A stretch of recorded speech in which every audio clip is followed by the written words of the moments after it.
If you're curious to hear a little music from our guest Carla Lucero, who we spoke to in our most recent episode, check out E4TT's annual concert of music by women and non-binary composers, Midnight Serenades, on January 25th.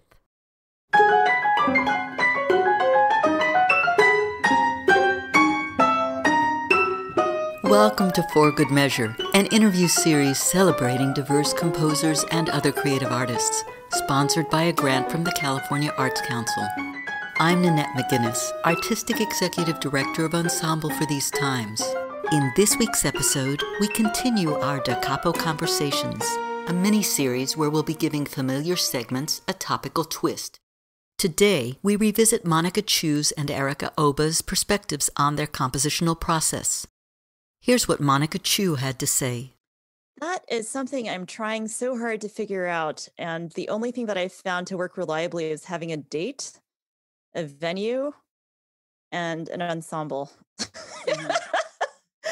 And each piece so far has been a little different in its conception and how it goes. Sometimes it's really fast, like that clarinet miniature that just got premiered. Mm-hmm. I think that's because I didn't have any decisions to make other than what to write. I mean, the deadline was that day. It was for one instrument, which only has like 3.5 octaves or whatever. And it just like eliminates a lot of angst.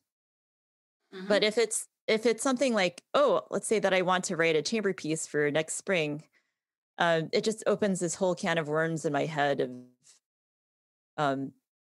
who should I write for, and how long is it, and where is it going to be, and when do I need to have the score ready? And the more clearly I see the end performance, the easier it is to actually get something out. With the caveat that I'm not particularly good at writing for myself.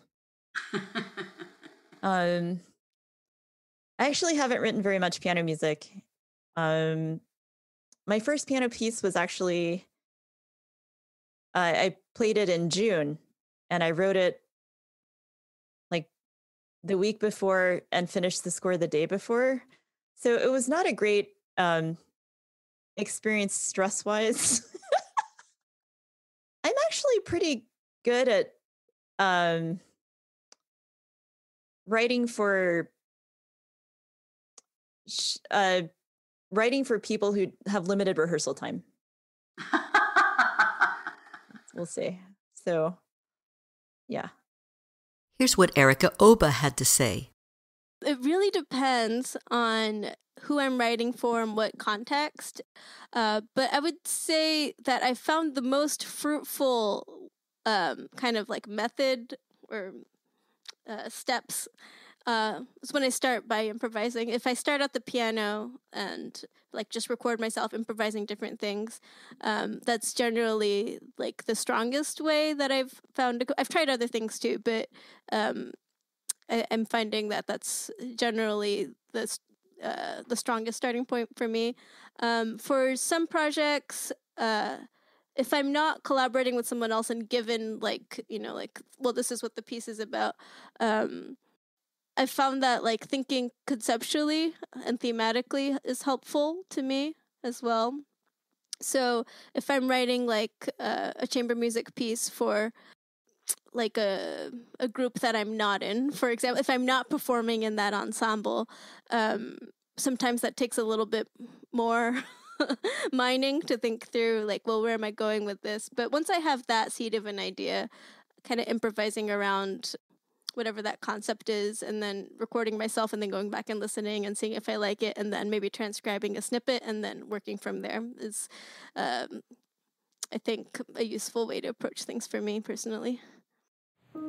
Thank you for listening to For Good Measure's Da Capo Conversations, and a special thank you to our guests for joining us today. If you enjoyed this episode, please subscribe to our podcast by clicking on the subscribe button, and support us by sharing it with your friends, posting about it on social media, and leaving us a rating and a review. To learn more about E4TT, our concert season online and in the Bay Area, or to make a tax-deductible donation, please visit us at www.e4tt.org.